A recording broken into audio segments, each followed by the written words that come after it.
एक बार एक आश्रम में एक नया विद्यार्थी आया। आश्रम के गुरुजी को बताया गया कि लड़का बहुत होशियार है और यह औरों से जल्दी सीखता है। एक दिन उस लड़के ने गुरुजी से पूछा, गुरुजी, मैं एक महान आदमी बनना चाहता हूँ और आप जो भी जानते हैं मैं वो सब सीखना चाहता हूँ। गुरुजी, मैं रोज़ाना 6 घंटे पढ़ने के लिए तैयार हूँ, तो मुझे आपके जैसा बनने में कितना समय लगेगा?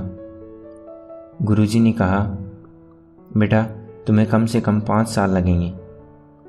फिर शिष्य ने दोबारा पूछा, यदि मैं 10 घंटे रोज़ाना पढ़ाई करूं तो इस बार कितना समय लगेगा? गुरुजी ने कहा, कम से कम 10 साल। इस बार फिर शिष्य ने पूछा, यदि मैं 15 घंटे पढ़ाई करूं तो कितना समय लगेगा? इस बार गुरुजी का जवाब था 20 साल। यह सब सुनकर शिष्य ने कहा, गुरुजी, यह क्या बात हुई? जितनी ज़्यादा मैं मेहनत करता हूँ उतना ही ज़्यादा समय लगता है। गुरुजी ने कहा, बेटा, जितनी ज़्यादा तुम मेहनत की बात करते हो उतना ही ज़्यादा तुम्हारा ध्यान तुम्हारी मंजिल की तरफ ज़्यादा हो जाता है।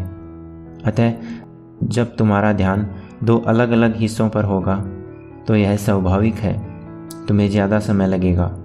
तुम्हारी एक आँख तुम्हारे ज्ञान पर और तुम्हारी दूसरी आँख तुम्हारे लक्ष्य पर होगी। अतः तुम्हारा यह दृष्टिकोण तुम्हें भटका देगा, अतः तुम्हें ज़्यादा समय लगेगा। शिष्य को यह बात समझ में आ गई। माय डियर फ्रेंड्स, गीता में श्री कृष्ण कहते हैं कि कर्म करो, फल की इच्छा मत करो। तुम्हारे हाथ में सिर्फ कर्म है, बाकी कुछ भी तुम्हारे हाथ में नहीं है। कर्म ही वह चीज़ है जिसमें तुम अपना 100% दे सकते हो, बाकी सब उस भगवान के हाथ में है। सो आज के लिए इतना ही my dear friends. Be blissful, be inspired. I will see you soon.